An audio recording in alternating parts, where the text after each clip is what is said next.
The shadow wolf knelt before Kessa in the center of the judgment court, and that was the first moment the palace stopped believing it, understood what kind of monster it had dragged into chains. Hundreds of eyes watched from the stone galleries above.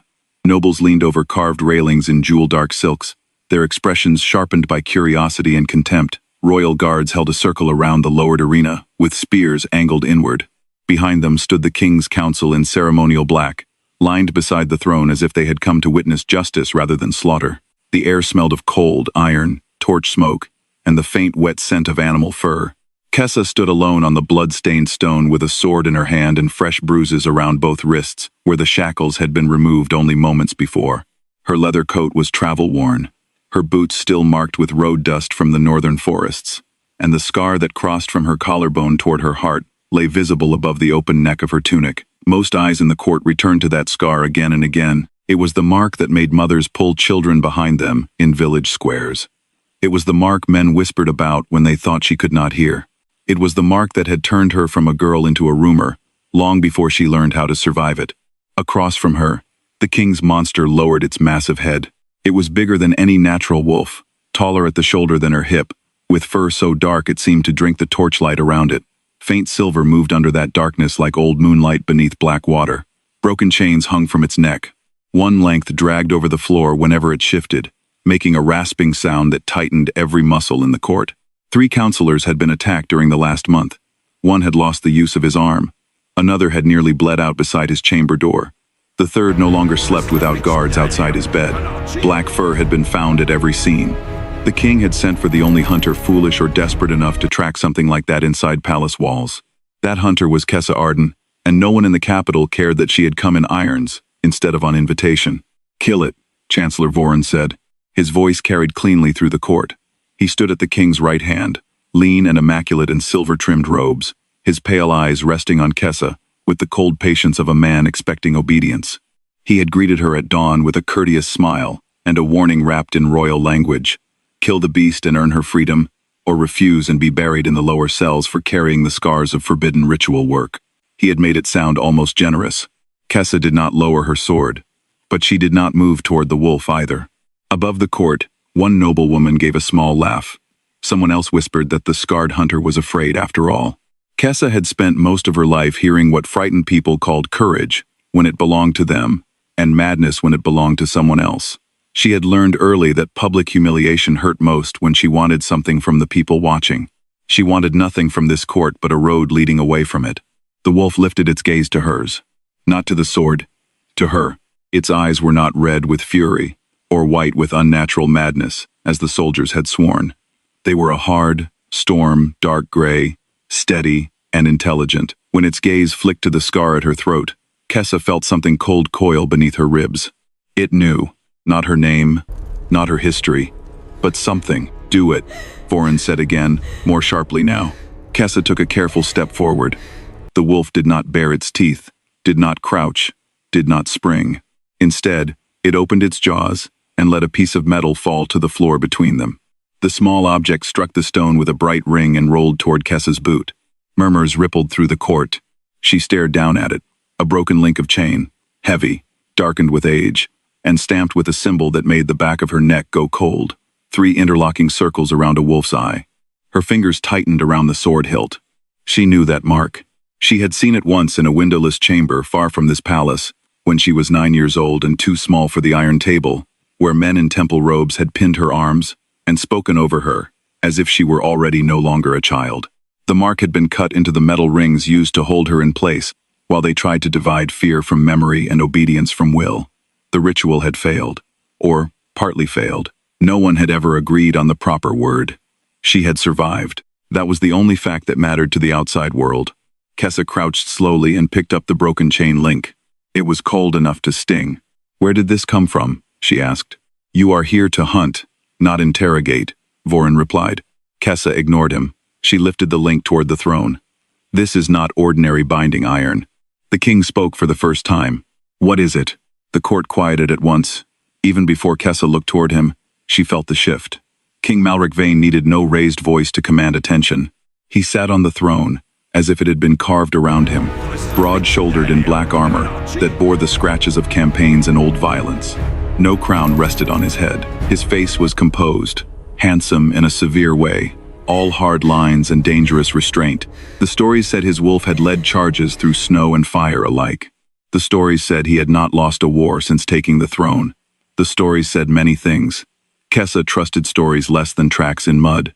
Still, there was something about him she had noticed the moment she was brought before the court. All the portraits lining the palace halls showed a thin scar over the king's heart. The man on the throne had no such scar visible above his armor. A separation seal, Kessa said. Several counselors made uneasy sounds. Voron's expression did not change. You expect this court to accept soul ritual nonsense from a wandering huntress? The wolf made a low sound in its throat. Not aggressive. Warning. Kessa kept her eyes on the king. I expect the court to explain why its monster carries the marks used to bind divided souls. King Malric's gaze lowered briefly to the chain in her hand, then returned to the beast. He gave no visible sign of surprise, but Kessa noticed a line of red appear along the edge of one glove where his fist had closed too tightly around hidden pain. The wolf moved. The guards jolted, spears lowering. Instead of attacking, it walked to Kessa's side and stood there with its shoulder nearly touching her leg. The thing was huge. Every instinct honed through years of tracking unnatural predators should have pushed her away, yet it felt less dangerous near her than the polished men above. See? One counselor called. It knows her. The public mood shifted like a blade, turning inside a wound. Kessa felt it happen before she heard the whispers. Witch-marked. Temple-born. Monster Lover. It no longer mattered that she had not summoned the creature. It mattered only that the beast had chosen her instead of blood. Voron descended one step from the throne platform. Hunter, finish your task. Kessa looked at the wolf, then at the king. Why hasn't it killed any of them? Silence. The reports say 3 counselors were attacked, she continued. All 3 survived. That is called failure, Voron said. No. Failure is what your soldiers did when they tried to kill it. A few guards stiffened. Kessa did not care. She shifted her grip and then, to the horror of half the court, lowered her sword until the tip rested against the stone. The wolf turned its head and pressed the side of its face lightly against her empty hand, as if rewarding the decision. A terrible ache moved through her chest. It was not physical pain exactly, more like standing too close to someone else's grief. Her breath caught. Beneath her palm, under fur and unnatural cold, she felt no steady animal calm. She felt restraint. Fury pulled so tight it had become discipline. And, under that, something lonelier. Kessa pulled her hand away too quickly. The wolf turned from her and walked straight toward the throne. Stop it, Voron snapped. No one moved fast enough. The king rose. The atmosphere in the court hardened instantly. Malric drew the sword at his side in one fluid motion and stepped down from the platform. His attention fixed on the creature as it approached, head lowered, chain dragging. For an instant, Kessa expected the beast to lunge. Instead, it reached the base of the throne platform and knelt. A murmur swept through the galleries. The wolf struck one paw against the stone base of the throne. Once, a crack ran through the floor. Everyone went still. The wolf struck again, harder. This time the crack widened, and a hollow echo traveled up through the stone beneath Kessa's boots. Not empty, not dead. Hollow like there was a chamber below. Lord Petron, one of the wounded counselors, stepped back sharply. Kessa noticed at once. So did the wolf. Its head snapped toward him, and Petron's face blanched in a way that had nothing to do with fear of claws. Kill it, Petron shouted. He reached into his robe and threw a small silver blade. Kessa barely had time to turn before Malric moved. The king's sword struck the blade aside with a sharp metallic crack. The dagger skidded across the floor and came to rest near Kessa's boot. Dark wax coated the edge. Poison. Not for the beast. For her. Petron dropped to one knee. Your Majesty, I acted to protect the court. The hunter is clearly in league with... You threw at her, Malric said. Petron swallowed. She was controlling it. Kessa bent, picked up the little blade by the clean end, and held it up. Temple resin mixed with wolfsbane.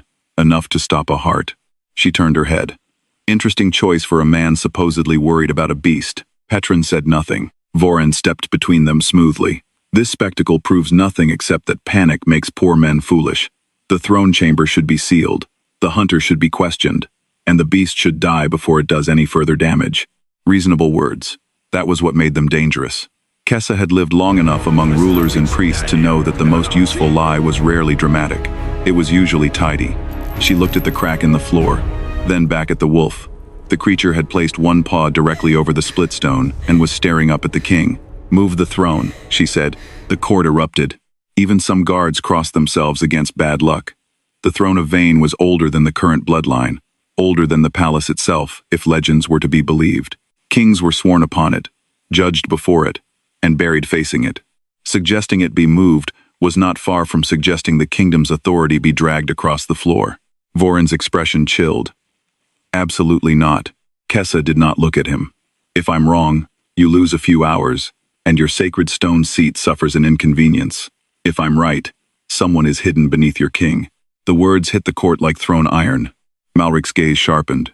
For the first time since she had entered the arena, Kessa felt the full force of his attention on her, not as a tool, not as a curiosity, but as a possible threat worth measuring. "How can you be sure?" he asked. "I'm not sure." Kessa lifted the chain link. "But this seal doesn't belong on a wild creature, and your counselor just tried to poison the woman holding it." The king's eyes flicked once toward Petron's ashen face. "Move it," Malric said. Voron turned at once. "Your Majesty, this could be exactly what the intruder wants." The king did not raise his voice. "Move the throne." No one argued again. 6 guards approached, then 8, then 10. They braced against the ancient stone and strained until their faces flushed and their boots scraped grooves into the floor. The throne did not shift. The wolf stepped away from the crack. Malric descended the last step and put one gloved hand against the carved back of the throne. The entire court watched. Kessa watched too. There, again, that strange contradiction. As the king pushed, the crack widened. But at the same instant, Kessa heard something else beneath the stone. A second heartbeat, faster now, almost frantic. Not the king's. The rhythm was wrong. Malric shoved harder. Stone ground against stone. The throne moved. A circle etched into the platform emerged beneath it, sealed in black wax. At the center lay the same mark as the chain link, 3 interlocking circles around a wolf's eye. Kessa's scar burned so sharply she nearly dropped to one knee. The wolf stood directly beside her, silent and intent. Voron looked at the mark, and then at "Is that her? Is that Hoven? Is that Hum? Is that Hummensfiven? Is that Hummerboat? Is that Humbertien? Is that Hummer Conrad? Is that Humbert by 2? Is that Humbert Bide? Is that Humbert Biden?" Voron looked at the mark, and then at Kessa, and for a fraction of a second, his control slipped. Then it was gone. The chancellor turned toward the court. "You see?" She knew exactly where to lead the beast. Kessa almost admired how quickly he did it. The story was changing already. She was no longer the hunter who had exposed a hidden seal. She was the scarred outsider who had somehow come prepared for it. Malric's voice cut through the swelling whispers. "Silence." The court obeyed. He looked down at the seal. "Can it be opened?" Kessa crouched. The wax had been layered and relayered over the years, old cracks beneath new repairs. A prison maintained carefully by hands that wanted it hidden, but not abandoned. "Yes," she said quietly. "How?" She placed 2 fingers near the edge of the symbol. Pain shot from her scar through the center of her chest. For one flashing instant she saw darkness, iron chains, and a man sitting still for so long that stillness itself had become a language. Then the vision vanished. Kessa drew her hand back, breathing hard. "The wrong way could kill whoever is below," she said. A fresh shock rippled through the court. Voron spoke at once. "There is no proof anyone lives beneath the throne." As if in answer, a dull sound came from under the seal. A fist striking the other side of stone. Once. Then again. No one in the court made a sound. Kessa rose slowly. "I can open it." Voron's hand tightened inside his sleeve. "You will do no such thing." "She may," Malric said. Kessa turned toward him. "Then everyone leaves." Voron stared at her. "You presume far too much. I presume that if there is a divided soul below this throne, public panic will make your soldiers stupid and your council dangerous." Malric held her gaze. "Who remains?" "You. 2 guards you trust. No counselors. No chancellor." The insult was deliberate. Kessa did not take it back. The wolf shifted closer to her side. "And the beast," she added. Voron's voice lowered. "Your Majesty, if this woman is connected to what lies below, she may be leading you into exactly the trap she was sent to spring." Kessa answered before the king could. "He's right." Every eye snapped toward her. She kept her focus on Malric. "I may be connected. The seal reacted to my touch. Your counselor tried to kill me. The beast came to me. Any of that could mean I'm part of this whether I want to be or not." "Then why should I let you open it?" the king asked. Because I'm the only one in this room telling you I might be dangerous. For the first time, something almost like interest moved through his expression. Not warmth, not trust, but a pause. Then he turned to the guards. Arrest Lord Petrin, clear the galleries, inner doors sealed. Chancellor, you will wait above. Vorin took one step forward. Malric. The king's face hardened at the name spoken without title. That was not a request, he said. The court began to empty. Nobles left in nervous clusters, whispering behind gloved hands. Guards dragged the protesting Petrin away. Several counselors looked less frightened of the hidden chamber than of the truth it might contain. Vorin remained until the very last, standing beside the displaced throne, with his hands clasped behind him. Before he turned away, he looked not at Kessa but at the wolf. The gaze held old knowledge. That frightened her more than everything else. When the final doors closed, the court felt too large and too quiet. Kessa knelt over the seal. The king stood a few feet behind her with two chosen guards. The wolf lay down opposite her, eyes fixed on the mark in the floor. Once I begin, she said, don't touch me. Why? Malric asked. Because if the bridge opens too wide, I may not know which fear belongs to me. He said nothing after that. Kessa removed her glove. Her hand trembled once before she flattened it over the center of the symbol. Cold flooded her, not the cold of winter or stone, the cold of abandonment. The cold of every feeling cut away and locked in darkness because someone had decided it made power easier to carry. The seal did not crack. It unfolded. Sections of carved stone slid inward with a low grinding sound, revealing a narrow stairwell spiraling down beneath the throne. Air rose from the darkness carrying rust, old candle smoke, and the unmistakable scent of royal wolf.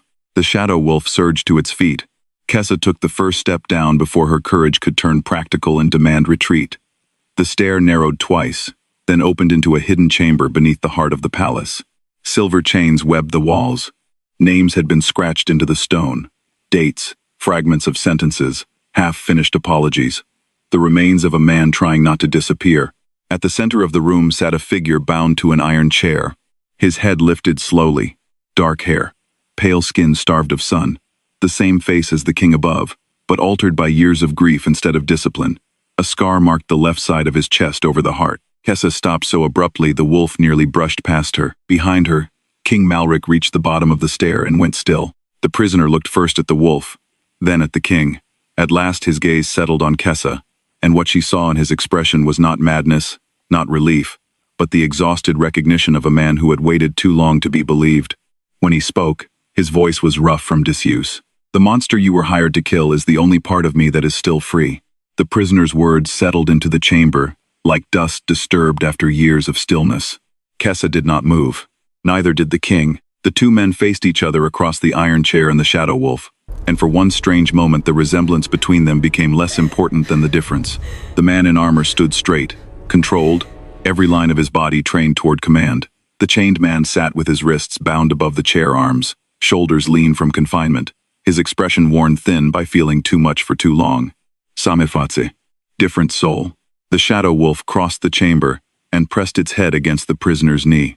The chained man closed his eyes. Varric, he whispered. The beast's tail struck the floor once. King Malric's jaw tightened. You named it. The prisoner opened his eyes again. We named him before you decided names made things harder to kill. Malric took one step forward. One of the guards behind him shifted uneasily. Kessa saw the movement and raised a hand. No weapons. The king looked at her. This chamber is built around a separation seal, she said. Violence may strengthen whatever divided them. You're certain? No. His expression sharpened. Kessa met it without apology. You can have honesty or reassurance, not both. The prisoner gave a faint sound that might once have been laughter. Malric ignored him. What are you? The chained man's gaze returned to his armored double. You know, I know nothing about this place. That is not the same as knowing nothing about me.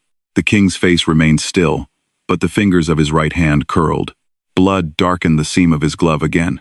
Kessa noticed the prisoner look at it too. What happens to his hand? She asked. Neither man answered. She crossed the chamber carefully, keeping distance from the web of chains. Symbols had been carved into each link, variations of the three-circle seal. Some were old enough to have blackened. Others had been replaced recently, the metal bright where tools had touched it. Someone came here. Someone maintained the prison. The prisoner watched her approach. Don't touch the chains. Why? They remember pain better than they remember purpose. Kessa stopped just beyond his reach. Up close, the resemblance to Malric was undeniable. The same gray eyes, the same strong mouth, the same small notch in the left eyebrow. But the prisoner carried the heart scar missing from the king above. It ran in a pale line across his chest. "What is your name?" she asked. He looked toward Malric. He kept it. Kessa glanced back at the king. Malric's expression did not shift. The prisoner continued. "But if you need something to call me, the guards once used Merciful One, usually before they tightened the chains." One of the guards near the stairs looked sick. "Who guarded you?" Malric asked. "Men whose children were promised food, men whose wives needed medicine, men who understood that compassion is expensive when powerful people decide it should be. Names. Most are dead. Then give me the living ones." The prisoner leaned back against the iron chair. "You still think names are the beginning of truth, and you speak as though riddles are." "Riddles?" Pain flashed across the man's face. "I have listened to you sentence people above my head for 11 years. I have heard every command through the stone. I have felt every death you refuse to carry. Forgive me if I no longer know how to make truth comfortable for you." The king's hand went to his sword. Varric rose with a low growl. Kessa stepped between them. "Enough." Malric looked down at her. "Move." "No." The single word tightened the chamber. Kessa had defied village elders, temple healers, mercenary captains, and once a duke who believed coin could purchase silence. But none of them had carried Malric's kind of power. Even without drawing his sword, he filled the space with the expectation of obedience. She felt her body remember shackles. She stayed where she was. "If he is part of you," she said, "threatening him may be no different from cutting into your own heart. I have no proof he is part of me. You have his face. So do brothers. You have no brother." The guard nearest the stair inhaled softly. Malric's gaze narrowed. "You researched me. I research everything that might kill me." The prisoner's eyes warmed with brief approval. Kessa turned back toward him. "You said you felt the deaths he refused to carry. Explain." The man looked at the shadow wolf beside him. A royal wolf cannot be divided cleanly. Human emotion can be separated from command, but instinct does not belong entirely to either side. So it tears free. Varric's ears lowered. "He became what neither of us could keep," the prisoner said. "Rage, loyalty, hunger, protection.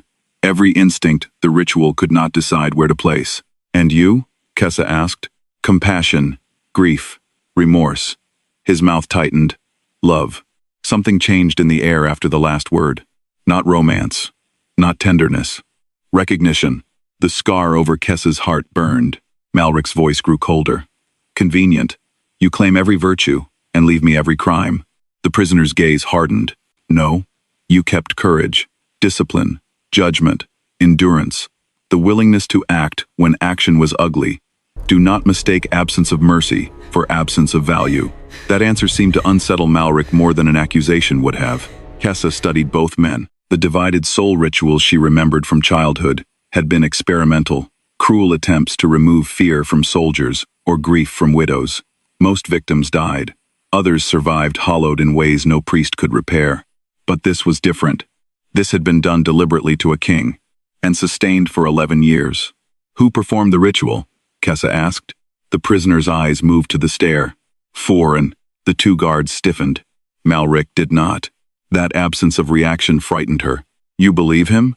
he asked Kessa. "I believe Chancellor Vorin was afraid of this chamber. That is not proof." "No, but fear has tracks."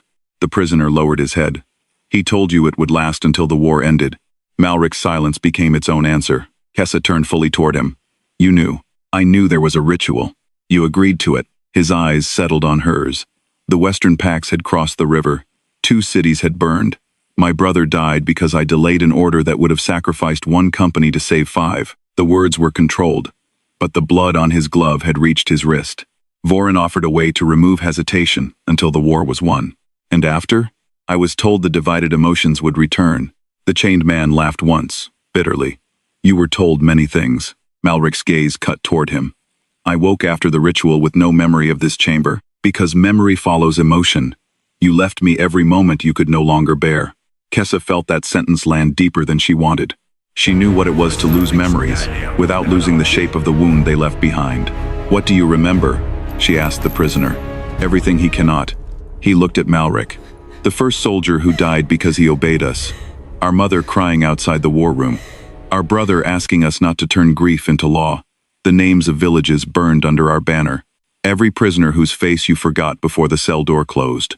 Malric's expression did not change. But the chamber did. One of the silver chains trembled against the wall. A sound passed through the stone like a distant heartbeat. Varric pressed closer to the prisoner. Kessa's scar flared again. She grabbed the edge of the iron chair to steady herself. The instant her skin touched it, the bridge opened. Not fully. Enough. She saw snow red beneath torchlight.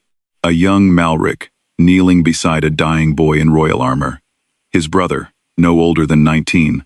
Blood at the corner of his mouth, fingers locked around Malric's wrist. Do not become what they need you to be. Then another image. Vorin standing over a ritual table. You can grieve after victory. Another.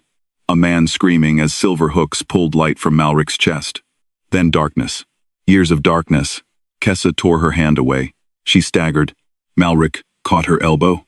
The contact sent a second shock through her. This time she felt nothing from him. Nothing. Not coldness. Not cruelty. Absence. She jerked free so violently that one guard reached for his weapon. Don't, she snapped. Malric looked at his own hand as if it had betrayed him. What did you see? Kessa struggled to separate her breathing from the prisoner's panic, still trapped inside her ribs. Your brother. The king went still. He told you not to become what they needed. The prisoner shut his eyes. Malric stared at Kessa. No one spoke. Then the king turned toward his guards. You saw nothing here. The older guard bowed immediately. The younger hesitated. Malric noticed. What is your name? Edrin, your majesty. Do you understand the order? Edrin swallowed. His gaze flicked toward the prisoner. Yes. Kessa heard the lie. So did Varric. The wolf growled. Edrin backed toward the stair. Then steel flashed. Not from the guard. A narrow dart struck him in the neck from above. He collapsed before anyone could catch him. Malric drew his sword. The second guard spun toward the stairs. Kessa reached Edrin first. The dart carried the same black wax as Petrin's blade. She pressed 2 fingers to the guard's throat. A pulse. Weak but present. Poison, she said. He's alive. Footsteps retreated above. Malric started for the stairs. Varric blocked him. The king raised his sword. Move. The wolf did not. The chained man's breathing quickened. Vorin knows you found me. He already knew this chamber existed. He knows Kessa can open the bridge. Kessa looked up sharply. How would he know that? The prisoner's gaze moved to her scar. Because the ritual used on you was his first successful design. The chamber seemed to tilt. Kessa stood slowly. No. I remember your name. She backed away from the chair. You've never seen me. Not with my own eyes. The prisoner's voice softened. But I carry the memory he abandoned. He looked at Malric. The king's face had gone harder than stone. Kessa felt the scar over her heart pulse like an old wound reopening from within. What memory? She demanded. The chained man hesitated. That hesitation hurt worse than any answer. Malric was there, he said. Silence swallowed the chamber. Kessa turned toward the king. He did not deny it. I was 9, she said. Malric's sword lowered by a fraction.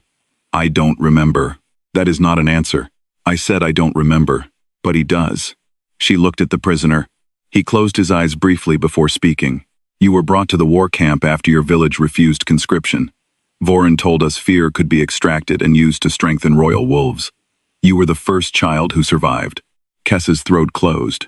Fragments she had spent years burying rose inside her. Torchlight, leather straps, men discussing whether a child's terror would remain useful after separation. A young soldier standing at the far end of the chamber in a black cloak. She had never seen his face clearly. Until now. You watched, she whispered. Malric's eyes stayed on hers. If I did, that guilt was taken from me. Kessa crossed the space between them and struck him. The sound cracked through the chamber. The second guard froze. Malric did not move. A red mark formed slowly across his cheek. Varric watched.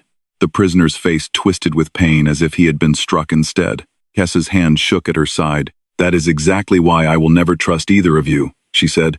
One remembers and cannot act. The other acts and refuses to remember. Malric's voice was quiet. You think I chose what remained? You chose the knife. I chose victory.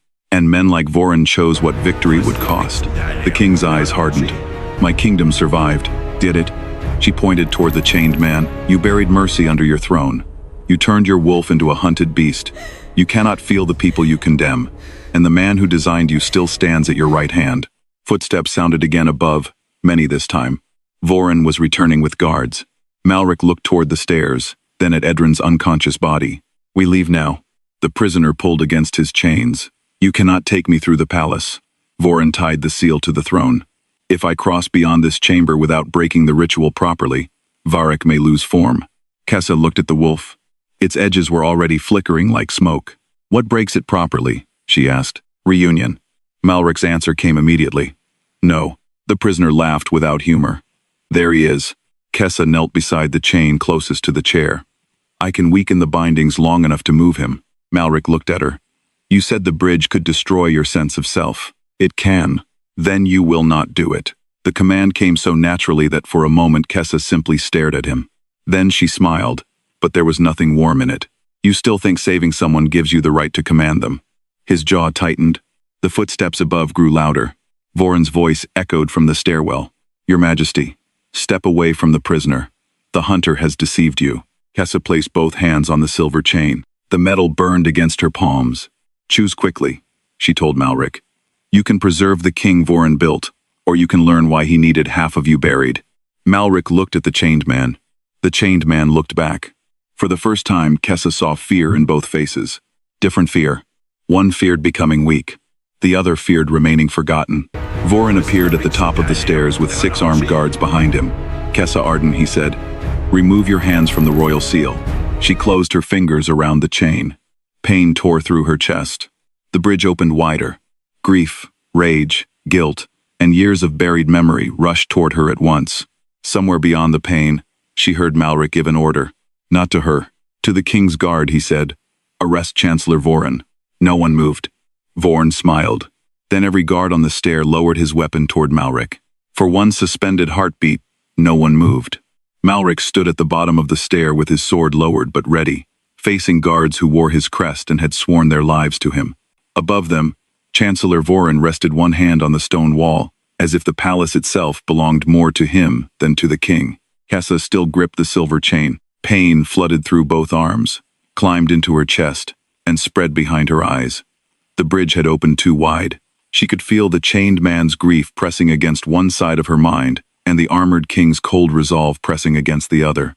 Between them moved Varric's fury, raw and animal, tearing through every boundary she tried to hold. The sensation was not like hearing thoughts. It was worse. It was becoming the place where thoughts collided. Malric's memories came in broken flashes. A burning watchtower, a war map covered with black stones, Voren's calm voice saying, "Delay costs lives." The chained man's memories followed. A widow kneeling in snow. A prisoner begging for his daughter's name to be written down. Malric signing an execution order without looking up. And beneath both, Kessa's own childhood returned in pieces.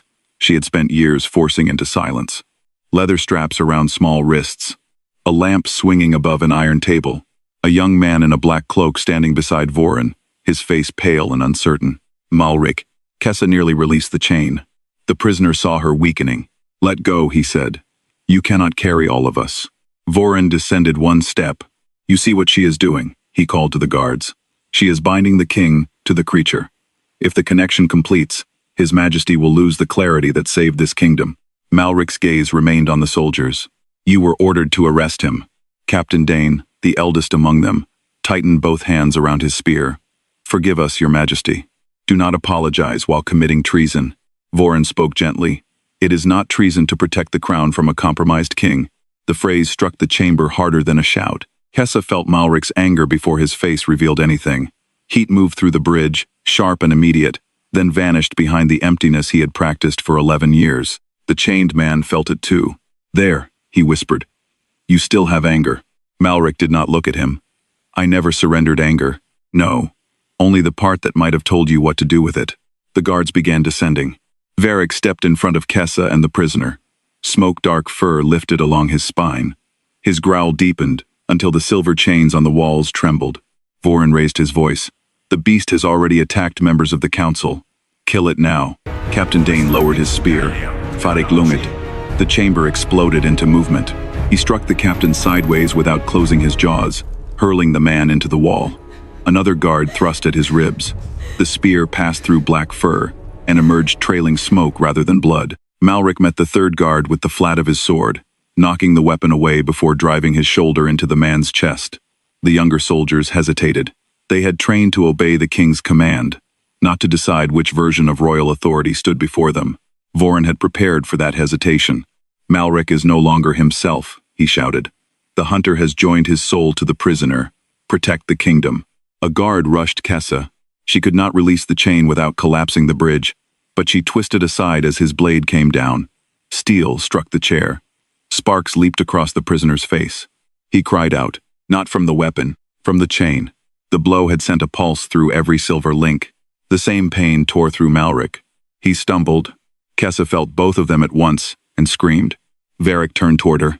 That moment of distraction was enough. Captain Dane rose behind him and drove a silver spear through the wolf's shoulder. Varric's roar shook the chamber. Black smoke poured from the wound. The prisoner arched against his restraints, face drained of color. Malric dropped to one knee as though the spear had pierced all three of them. Voren watched without flinching. "Now," he said. The guards attacked together. Kessa made a choice. She let go of the chain with one hand and pressed her palm flat against the prisoner's chest, directly over the scar. The bridge opened fully. The world vanished. She stood inside Malric's soul. There was no chamber, no throne, no guards, only three vast spaces separated by walls of silver. In one, the armored king stood alone on a battlefield, surrounded by banners that never stopped burning. In another, the chained man knelt beneath the weight of thousands of names. Between them paced Varric, striking the walls again and again, until his paws bled shadow. Kessa felt herself splitting. Her own memories began slipping loose. A winter road, the woman who had taught her to track, the sound of her own name spoken kindly. She clung to them desperately. "Look at each other," she said. Her voice echoed through the divided spaces. Malric turned toward her. "End this." "I can't. You opened it. And both of you have to choose what happens next." The chained man lifted his head. "He will never choose me." "You are not asking him to choose you," Kessa said. "You are asking him to choose pain." Malric's expression hardened. "Pain does not protect a kingdom. No. But men who cannot feel it begin calling cruelty protection." The burning battlefield flickered. For the first time, Malric looked beyond Kessa toward the man carrying his grief. The chained man stood slowly. "You think I am weakness," he said. "But I have lived through every consequence you abandoned. I survived all the things you believed would destroy you." Malric said nothing. Outside the vision, metal struck stone. Kessa sensed her body falling, sensed the wolf struggling, sensed Voren closing in. There was no time. She reached toward both men. "Share one memory." Malric pulled back. The chained man did not. Kessa seized the moment and forced neither of them. She simply opened the space between them and allowed the closest memory to cross. It was not a battlefield. It was a boy. Malric's younger brother stood in a winter courtyard, trying to teach Varric to follow a hand signal. He laughed when the wolf ignored him. Malric, whole, younger, exhausted, laughed too. The memory struck the armored king like a blade. His knees buckled. The chained man gasped as the warmth of the memory returned to him from the opposite side. For one brief instant, the walls between them thinned. Then Voren's voice entered the chamber beyond the vision. "Seal her." Pain tore Kessa back into her body. She hit the floor beside the chair. A silver band locked around her throat before she could rise. Another snapped around her wrists. The bridge collapsed. The sudden separation was brutal. She curled on the stone, struggling to breathe while memories scattered inside her like frightened birds. Varric lay pinned beneath three silver spears. His body flickered, one moment solid, the next smoke. Malric was on his knees with Captain Dane's sword at his throat. The chained man hung limp in the chair. Voren stood over Kessa. For the first time since she had met him, he was not smiling. "You should have remained a hunter," he said. Kessa forced her eyes open. "You should have killed me when I was 9. Something moved behind his gaze. Not guilt. Regret that the work had been incomplete. Malric looked up. "You designed her ritual." Voren turned toward him. "I designed what was necessary." She was a child. She was one child in a war that had already buried thousands. The argument came too easily. He had repeated it to himself for years. Kessa pushed against the silver restraints. They tightened immediately, sending numbness through her hands. Voren continued, speaking now not only to Malric, but to the guards. "The Western packs had breached 3 borders. Their wolves could smell fear among our soldiers. We needed men who could fight without hesitation. The early rituals failed. Kessa survived. And from that survival came the method that preserved the crown." Malric's voice was low, Preserved me. Preserved everyone. The chained man raised his head weakly. You prolonged the war. Voran looked at him. That was enough. The silence gave the accusation weight. Kessa saw Captain Dane's expression change. Only slightly. Doubt had entered. Voran noticed too. The prisoner has spent 11 years listening through stone, he said. He knows fragments, not strategy. He remembers your promises, Kessa said. Voran's eyes moved to her. And you confuse pain with truth. No. I recognize fear. She looked toward the guards. He is afraid of reunion because a whole king would remember what Voran ordered. Voran stepped closer and struck her across the face. The blow was clean, controlled, almost private. Malric surged against the sword at his throat. Captain Dane pressed the blade closer. A thin line of blood appeared beneath the king's jaw. Voran turned. There. Instinct without discipline. This is what she is restoring. You are making my argument for me, Malric said. Voran studied him for a long moment. Then his expression softened into something almost sorrowful. I made you capable of saving them. You made me useful to you. I made you king. No, the chained man whispered. You made him a weapon, and buried the man who might have put it down. Voran's patience ended. Take them upstairs. The guards moved. They dragged Malric to his feet, bound his hands with royal iron, and forced him toward the stair. Two others lifted Kessa by the arms. The silver collar cut into her throat whenever she resisted. Farik tried to rise. Captain Dane drove the spear deeper into the floor beside his shoulder. The wolf's body shuddered and dimmed. Leave the beast, Voran ordered. It will weaken when the prisoner is sealed. And him? Dane asked, glancing toward the chained man. Voran's face became unreadable again. Dawn judgment. They brought Kessa and Malric into the throne room as prisoners. The galleries had filled again. Voran had worked quickly. By the time the doors opened, nobles, counselors, military commanders, priests, and representatives from the capital packs were already waiting. Word had spread that the king had been bewitched beneath his own throne. The displaced seat remained crooked on the platform, the open passage visible behind it like a wound in the palace floor. Kessa was forced to her knees in the center of the court. Malric remained standing only because 4 guards held chains attached to his wrists. The sight of their king restrained produced fear, not outrage. Voran understood fear well enough to shape it before anyone else could name what they were seeing. He stepped onto the platform. This morning, he announced, the court witnessed a foreign hunter command the creature responsible for attacks within the palace. She opened a forbidden chamber beneath the throne and attempted to bind His Majesty's mind to an unnatural duplicate. The crowd reacted exactly as he intended. Kessa heard the words witch, assassin, imitation. No one asked why the chamber existed. No one asked who maintained the chains. Voran pointed toward the stair. The prisoner below is not a king. It is emotional residue given flesh by a wartime ritual. It carries memory without judgment, grief without duty, affection without discipline. It was separated so King Malric could lead this realm through extinction. A general near the front called out, "Did His Majesty consent?" Voran answered without pause. He begged for the strength to save his people. All eyes turned toward Malric. This was the trap. Denying it would make him look controlled. Confirming it would justify Voran's entire story. Malric looked at the gathered court. Yes, he said. The word hit Kessa harder than the restraints. The galleries erupted. Voran raised a hand for silence. The ritual was intended to be temporary, Malric continued. Voran's gaze sharpened. But Chancellor Voran concealed the prisoner, erased my memories of the chamber, and used the war to keep the division intact. The crowd fractured into competing voices. Voran did not panic. He had expected resistance. The king is compromised, he said. You all witnessed his behavior. He defended the hunter. He attacked his own guards. His judgment is no longer reliable. Kessa looked toward the generals. Some avoided Malric's gaze. Others watched him with calculation. They did not fear a cruel king. They feared an uncertain one. Voran turned toward the military benches. The Western armies are moving again. Scouts report 30,000 soldiers beyond the river. A map was carried into the court. Black markers covered the border. The evidence looked prepared because it was. Malric started at it. Kessa saw the conflict in his face. Even now, part of him responded to threat before truth. The King Voran had built understood armies, numbers, distances, and sacrifice. He knew exactly what the kingdom might lose if the report was real. Voran lowered his voice. You may hate me later. You may investigate every choice I made. But first, you must remain the king who can win. Malric looked toward the open stair beneath the throne.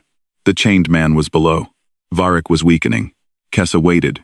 This was the moment when a man proved whether recognition meant anything. Malric closed his eyes once. Then he opened them and faced the court. The prisoner will be executed at dawn. The words struck through her.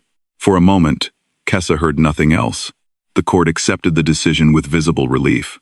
The king had chosen strength, order, the familiar cruelty that made everyone feel protected, because it demanded sacrifice from someone else. For about, Kessa stared at Malric. He would not look at her. She understood then that even after hearing the truth, even after feeling one memory cross the bridge, he still preferred the emptiness he knew to the pain he feared. Voren turned toward the guards. Take the hunter to the ritual platform. At dawn, she will witness the destruction of the thing she attempted to restore. Then the remaining corruption will be transferred into her and sealed. Kessa found her voice. You mean killed? Vorimitter, I mean completed. The guards dragged her toward the side doors. As they passed Malric, she stopped resisting long enough to speak quietly. I was wrong. His eyes moved to her at last. There are not two incomplete men beneath this palace, she said. There is only one coward divided carefully enough to blame himself twice. Pain crossed his face. Real pain. It came too late to help her.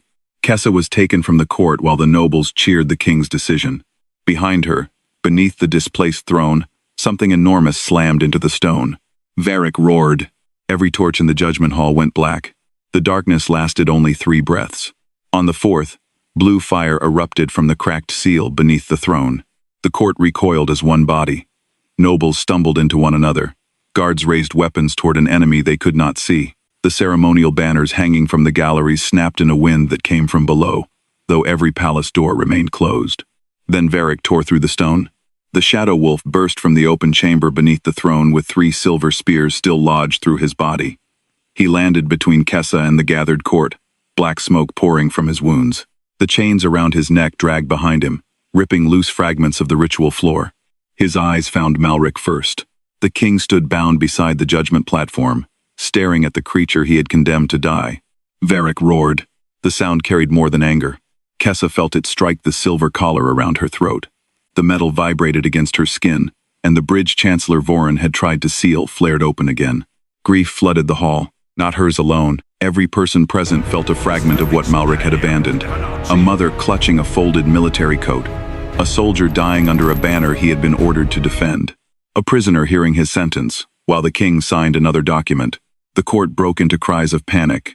Several nobles fell to their knees. Others pressed hands to their ears as though memory could be silenced by force. Voren remained standing. Hold the line, he shouted. The beast is casting illusions. Captain Dane looked toward him, face gray. That was my brother, he whispered. Voren's gaze sharpened. It was what the creature wanted you to see. No. Dane's grip loosened around his spear. It was the last morning before he died. No one else knew what he said to me. Malric's bound hands clenched. Kessa saw the moment he understood. Varric was not creating memories. He was releasing them. The wolf staggered toward the center of the court. One spear slipped free and dissolved into black smoke. His body flickered around the edges. Below the throne, the chained Malric was dying. Kessa pulled against her restraints. Open the chamber. Voren turned toward the guards beside her. Take her to the ritual platform. No one moved. His authority had always depended on certainty. Now the court was full of people feeling the cost of that certainty for the first time. Voren stepped down from the throne platform himself. You mistake pain for evidence, he said. This kingdom survived because decisions were made without surrendering to every wound they caused. Kessa lifted her chin despite the collar cutting into her throat. Then show them the war. A flicker passed across his face. Malric saw it. So there was no Western army, the king said. Voren faced him. There was always an army somewhere. That is not an answer. It is the only answer a ruler needs. The court went still enough to hear the blue fire crackling beneath the throne. Malric looked toward the military benches. Bring the border dispatches. A gray-haired general rose slowly. They were sealed under the chancellor's authority. Break the seal. Voren laughed once. You think parchment matters while 30,000 soldiers stand beyond the river? The general's expression changed. 30,000? He said. Voren turned. The general continued. The last verified report listed 8,000 displaced fighters, most without winter supplies. Murmurs surged through the hall. Another commander stood. My scouts reported no siege engines.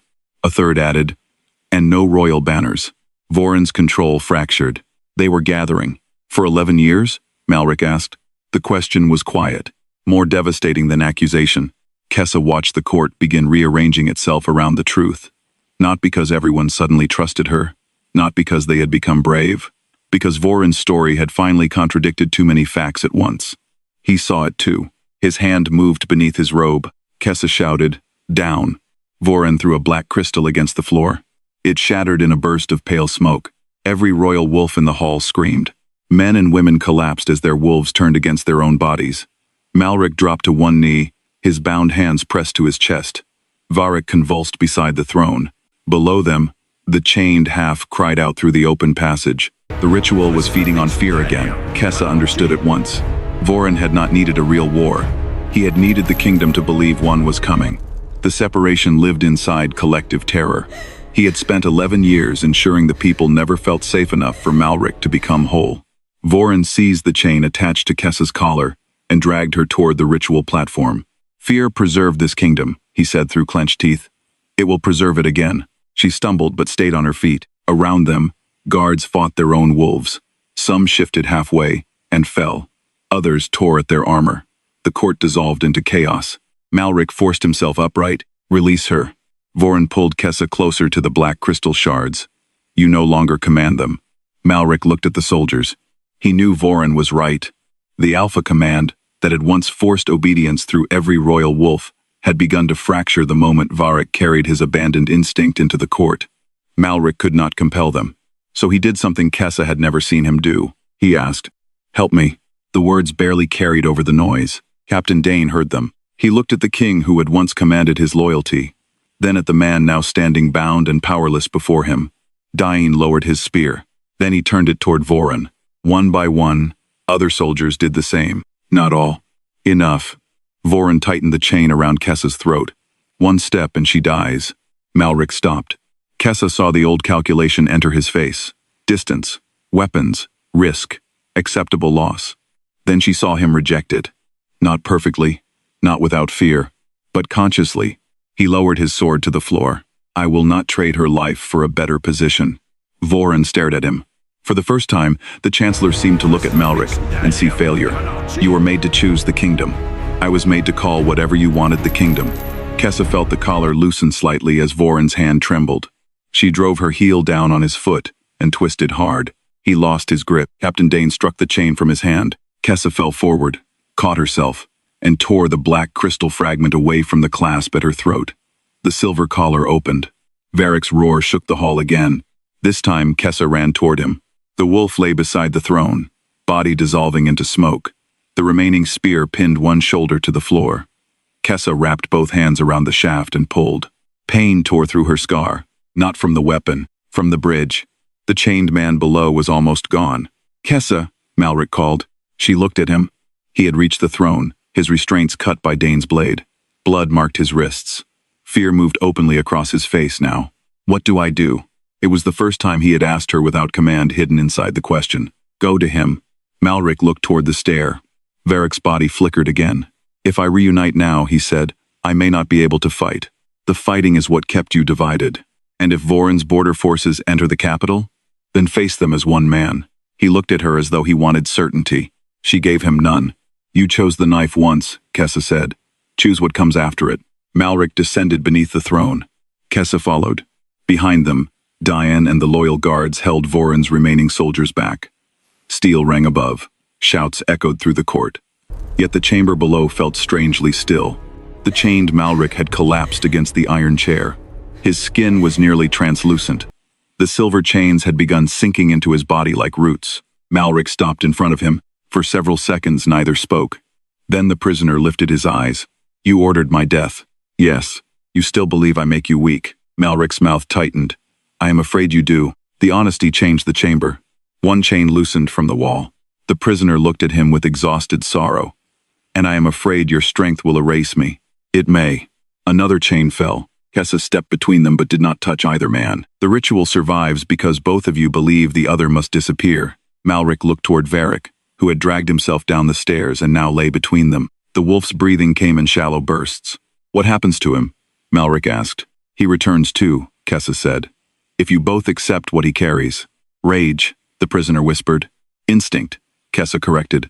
Protection, loyalty, the part of you that knew what was wrong before either side found words for it. Malric knelt. The armored king and chained man now faced one another at the same height. I remember almost nothing of you, Malric said. I remember too much of you. I cannot promise I will survive what you carry. You are not supposed to survive, unchanged. Malric closed his eyes. Above them, Vorin shouted for the guards to burn the chamber. Smoke began seeping down the stair. The final choice had arrived without ceremony. Malric opened his eyes. I consent. The prisoner stared at him. Kessa waited. The chains trembled. Malric's voice broke slightly. Not because I deserve wholeness, because no one should rule by burying the cost beneath his feet. The prisoner's face twisted with grief. Then he nodded. I consent. Kessa placed one hand over each of their scars. The bridge opened. This time she did not stand between two worlds. She watched them collapse into one another. Battlefields flooded with names. Orders reunited with consequences. Courage absorbed grief. Mercy took hold of discipline.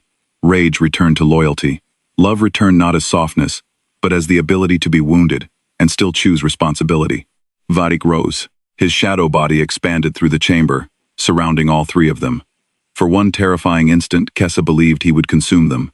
Instead, the wolf stepped into Malric. The chained man dissolved into pale light. The armored king screamed. Every chain in the chamber snapped. Kessa was thrown backward against the wall. When she opened her eyes, only one man remained. Malric lay on the floor where the iron chair had stood. His armor was gone. The scar over his heart burned silver. His hands shook against the stone as years of suppressed emotion returned without mercy. He wept, not gracefully, not quietly. He folded under the weight of names and faces and decisions, his body convulsing as grief tore through him. Kessa crawled toward him. He looked at her with eyes that now held both men. I remember you, he whispered. She stopped. I remember the table. I remember standing there. His voice failed. Kessa's anger returned as clean as a blade. Do not ask me to comfort you for remembering what you did. I won't. He forced himself upright despite the pain. Get above, he said. Vorin is trying to burn the court. It sounded like an order. Then Malric caught himself. Please. Kessa stood. Together, they climbed the stairs. The judgment hall was filled with smoke. Vorin stood near the galleries holding a torch over the torn ritual banners. His remaining guards had been disarmed, but the chancellor had backed himself against the western doors. Beyond them came the sound of boots. Border soldiers. His manufactured threat had become real, because he had armed frightened men and promised them conquest. Vorin looked at the restored king and understood immediately. You ruined him, he told Kessa. Malric stepped forward, unarmed. No, he said. She ended what you made. Vorin raised the torch. Without my wars, the packs will divide. Without fear, they will turn on each other. Without you as you were, this kingdom will fall. Then it will fall honestly. Malric looked toward the gathered commanders. Open the western doors. Several nobles protested. Kessa understood before they did. Malric was refusing to treat every approaching soldier as an enemy. Captain Dane opened the doors. The border fighters beyond did not charge. They stood packed in the outer courtyard, confused, hungry, and waiting for the signal Vorin had promised. Malric walked into view. He had no armor, no crown, no alpha command, only blood on his wrists and grief on his face. There is no Western invasion, he called. There has not been one for years. The soldiers shifted. Vorin shouted, He is bewitched. Malric continued, You were armed by this court and told the capital planned to destroy your families. The capital was told you intended conquest. Both lies served the same man. Dane held up the sealed border dispatches recovered from Vorin's chambers. Dates, payments, repeated false reports. Evidence already planted by the antagonist's own need for control. The border captain entered the hall and read the first page. Then the second. His face hardened. Vorin's soldiers turned toward him. The chancellor backed away. You needed me, he said to Malric. I did. The admission silenced the hall. Malric did not hide behind the ritual. I agreed to become what you offered. I let victory excuse what followed. I accepted years without questions because not feeling the cost made ruling easier. He looked at the court. I will answer for every judgment made in my name. Vorin's torch slipped slightly. Kings do not confess before their enemies. Malric looked toward Kessa. No. Cowards bury confession beneath their throne. Vorin threw the torch. Kessa moved first. She caught the heavy ceremonial banner hanging beside the platform and pulled it down over the flame. The fire died beneath the cloth. The border captain seized Voren before he reached the doors. There was no dramatic confession, no final plea, only a man watching the system he had built collapse because the king he shaped had rejected its central lie. Months later, Malric stood trial in the same judgment court. He surrendered royal immunity, dissolved the Wartime Intelligence Council, opened the prison records, restored the names of those condemned without witness. The soul division ritual was outlawed, and every surviving victim received land, protection, and the legal right to speak against the crown. Malric did not ask Kessa to remain. When she left the palace after the trial, he gave her the road, payment for her work, and no promise meant to bind her. She stayed away for nearly a year. When she returned, the throne had been repaired but moved from its old position. The chamber beneath it remained open, not as a prison, as a memorial. Malric stood alone beside the throne with his sword in both hands. He planted the blade into the stone beneath it, then stepped away. No ruler should sit above the pain he refuses to see, he said. Kessa approached him slowly. He no longer wore black armor. The scar over his heart was visible. She placed her palm over it. One human heartbeat. One wolf heartbeat. Together, Malric did not cover her hand with his. He waited. Kessa looked at the man who had once been divided into courage without mercy and love without action.